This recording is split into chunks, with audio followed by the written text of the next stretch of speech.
واسه جزئیات عرق نریز. نویسنده دکتر ریچارد کارلسون.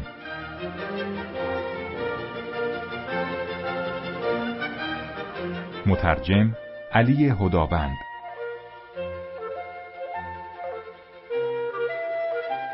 انتشارات آسمان نیلگون.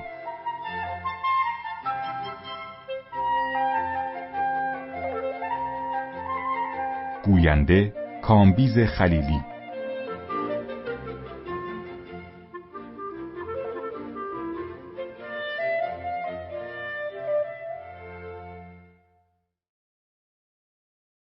بسیاری از ما مایلیم زندگیمان را به صورت آرامتر و بدون تنش‌تری بگذرانیم و بتوانیم از شر مشکلاتمان خلاص شویم. واسه جزئیات عرق نریز و همه چیز جزئیات بی اهمیت است، نشانتان می‌دهد چطور دیگر به چیزهای بی اهمیت اجازه ندهید که شما را از کوره در ببرند. دکتر ریچارد کارلسون طی 136 مقاله کوتاه به سبک آرام و ترغیب کننده خودش راهکارهای ساده‌ای را به ما یاد می‌دهد که به وسیله آنها زندگی موفق‌تر و آرامتری داشته باشیم.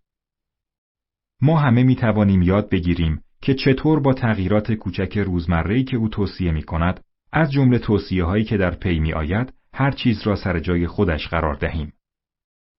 از خودتان بپرسید: آیا 1 سال دیگر هم این موضوع اهمیت خواهد داشت؟ برای کسی کار خوبی انجام دهید و درباره‌اش با کسی حرف نزنید. بپذیرید که زندگی منصفانه نیست. به احساساتتان گوش کنید. احساستان می‌خواهد چیزی به شما بگوید. یادتان باشد که وقتی بمیرید صندوق نامه‌های دریافتیتان خالی نخواهد ماند. دکتر کارلسون با این توصیه‌های اندیشمندانه و تجهیز کننده راههایی نشان می‌دهد که توسط آنها اعمالتان آرامتر و با ملاحظه‌تر شوند و تشویقتان می‌کند به درونبینی خودتان بیشتر اعتماد کنید و به این ترتیب طوری زندگی کنید که گویی هر روز از زندگیتان آخرین روز شماست.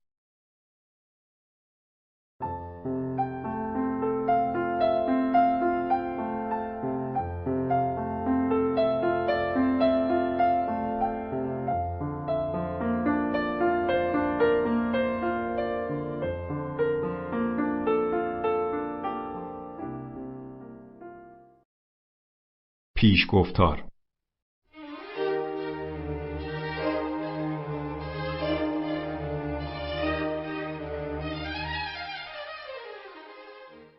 بزرگترین کشف نسل من این است که انسان میتواند با تغییر دادن رفتارش زندگی خود را تغییر دهد.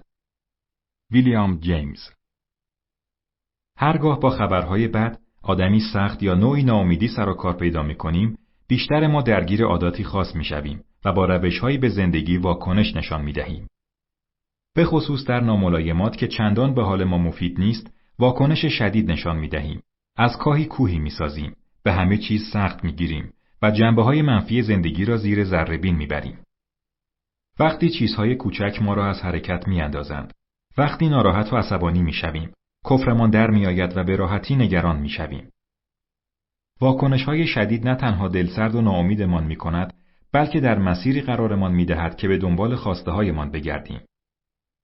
تصویر بزرگتر را نمی‌بینیم، روی چیزهای منفی تمرکز می‌کنیم و کسانی را که امکان دارد به هر شکل به ما کمک کنند می‌رنجانیم و دلخور می‌کنیم. به کوتاه سخن به زندگی به چشم یک ضرورت و اتفاق بزرگ نگاه می‌کنیم. اغلب این طرف آن طرف می‌دویم و خود را گرفتار نشان می‌دهیم. تلاش می‌کنیم مشکلات را حل کنیم، اما در واقع آنها را خرابتر می‌کنیم. از آنجا که همه چیز مانند یک معامله بزرگ به نظر می‌رسد، زندگی را با پرداختن از یک ماجرا به ماجرای دیگر به پایان می‌بریم. پس از مدتی باور می‌کنیم که هر چیزی واقعاً حکم یک معامله بزرگ را دارد. تشخیص نمی‌دهیم که نیازمند روشی هستیم که با آن مشکلاتمان را به سرعت و به شکلی کارآمد حل کنیم. امید من این است که اگر یاد بگیرید چگونه به راحتی نسبت به زندگی واکنش نشان دهید، به زودی مشکلاتی را که حل ناشدنی به نظر می‌رسیدند می‌شناسید و می‌بینید که مهار شدنی هستند. و حتی مواردی که حقیقتاً تنش‌زا هستند، مانند سابق گریبان شما را نمی‌گیرند و عذابتان نمی‌دهند. خوشبختانه روشی دیگری هم برای ارتباط با زندگی وجود دارد. روشی ملایم‌تر و دلپذیرتر که باعث می شود زندگی راحت‌تر به نظر برسد و آدم‌ها هم سازگارتر باشند. این روش دیگر زندگی کردن ایجاب می کند عادتهای قدیمی واکنش جای خود را به عادتهای تازه ارتباط بدهند. این عادتهای تازه ما را توانمند می کنند تا زندگی‌های بهتر و ارضا کننده تری داشته باشیم. دوست دارم داستانی را برای شما بگویم که قلب مرا بیدار کرد و درس مهمی به من داد. داستانی که پیام اصلی این کتاب را نشان می دهد. همانطور که خواهید دید، عنوان این کتاب از دل رویدادهای این داستان برگرفته شده است. حدود 1 سال پیش یک ناشر خارجی با من تماس گرفت و تقاضا کرد تلاش کنم از نویسنده کتاب‌های پرفروش آقای دکتر وین دایر برای ویراست خارجی کتاب خودم به نام می توانید باز هم احساس خوبی داشته باشید تایید بگیرم. به آنها گفتم چون قبلا از آقای دایر برای کتاب قبلی تایید گرفتم، نمیدانم باز هم این کار را خواهد کرد یا نه. به آنها گفتم به هر صورت تلاشم را خواهم کرد. همانطور که در دنیای نشر غالباً پیش می آید، تقاضای خودم را فرستادم، اما پاسخی دریافت نکردم. مدتی که گذشت به این نتیجه رسیدم که یا آقای دایر خیلی گرفتار است یا تمایلی برای نوشتن تاییدیه ندارد. برای تصمیم ایشان احترام قائل شدم و به ناشر اطلاع دادم که نمیتوانیم برای تبلیغ کتاب از اسم ایشان استفاده کنیم. فکر کردم موضوع تمام شده است، اما حدود 6 ماه بعد نسخه ای از ویراست خارجی کتاب به دستم رسید و در نهایت شگفتی روی جلد کتاب تاییدیه آقای دایر را که مربوط به کتاب قدیمی بود مشاهده کردم. علی‌رغم و برعکس راهنمایی‌های مشخص من، ناشر خارجی از تاییدیه قدیمی آقای دایر استفاده کرده و آن را برای کتاب تازه به کار برده بود. به شدت ناراحت و نگران پیامدهای این کار بودم. به نماینده ادبی خود تلفن کردم و او بیدرنگ با ناشر تماس گرفت و از او خواست کتابها را از توی قفسه‌ها جمع کند. در همان حال تصمیم گرفتم نامه‌ای برای عذرخواهی به آقای دایر بنویسم و موقعیت را برای او شرح دهم و هر کاری برای رفع و رجوع از دستم برمی‌آید انجام دهم. پس از چند هفته سرگردانی درباره اینکه ایشان چه پاسخی خواهند داد، نامه‌ای به صورت ایمیل از ایشان دریافت کردم بدین مضمون: ریچارد، برای هماهنگ زندگی کردن 2 قانون وجود دارد. 1.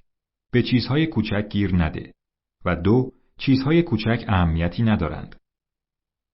با تاییدیه روی کتاب کاری نداشته باش. دوستدار تو وین. همین و همین. نه حرفی و نه تهدیدی. نه حس بدی وجود داشت و نه درگیری پیش آمد. علی‌رغم استفاده غیر اخلاقی از نام بسیار پرآوازه او، ایشان با خوشرویی و فروتنی پاسخ دادند. اصلاً هم ناراحت نشدند و آب از آب تکان نخورد. پاسخ ایشان اهمیت مفهوم با جریان همراه شو را نشان داد و یاد داد که باید به زندگی واکنشی خوشایند داشته باشیم و سخت نگیریم. بیش از 1 دهه است که با ارباب رجوع کار کردم و به آنها کمک کردم با این روش بسیار پذیرفتنی در زندگی پیش بروند. روی هم رفته در زندگی با انواع موضوعات سر و کار داریم. فشار روانی، مشکلات ارتباطی، موضوعاتی که به کار مربوطند، اعتیاد و ناکامی‌های کلی. من در این کتاب راهبردها و برنامه‌های روشنی را در اختیار شما می‌گذارم. روش‌هایی که همین امروز بتوانید آنها را شروع کنید. برنامه‌هایی که به شما کمک خواهند کرد آرامتر به زندگی واکنش نشان دهید. روش‌ها و برنامه‌هایی که آنها را خواهید خواند، چیزهایی هستند که سالهاست ارباب رجوع و خوانندگان من موفقیت آمیز بودن آنها را دریافتند و کارآمد بودن آنها ثابت شده است. همچنین روشی که دوست دارم در زندگی خود آن را به کار ببرم نیز به شما ارائه می شود. راه کمترین مقاومت. هر یک از راهبردها ساده و در عین حال توانمندند و به مثابه راهنمایی جهتیاب عمل می کنند که شما را در مسیر دورنمایی بزرگتر و یک زندگی راحتتر راهنمون می شوند. پی خواهید برد که بسیاری از راهبردها نه تنها به رویدادهای مجزا مربوط می شوند، بلکه به بسیاری از چالش‌های بسیار سخت زندگی نیز ارتباط دارند. وقتی به چیزهای کوچک گیر ندهی، زندگی تو کامل و بی‌عیب و نقص نخواهد بود. اما یاد خواهی گرفت آنچه را زندگی با مقاومت کمتری عرضه می‌کند بپذیری. همانطور که در فلسفه زن می‌آموزیم، وقتی یاد می‌گیری به جای اینکه با تمام قدرت مقاومت کنی، مشکلات را ساده بگیری، زندگی تو جریان پیدا می‌کند. همان گونه که دعای آرامش مطرح می‌کند. چیزهایی را تغییر بده که تغییر دادنی باشند. آنهایی را که نمیتوانی تغییر دهی بپذیر و عقل داشته باش تا این تفاوت را بفهمی. اطمینان دارم اگر این راهبردها را امتحان کنی، 2 قانون هماهنگی را خواهی یافت. 1. به چیزهای کوچک گیر نده. و 2.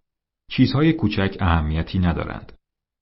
وقتی این ایده ها را وارد زندگیت کنی، از خودت آدمی آرام و دوست داشتنی میسازی.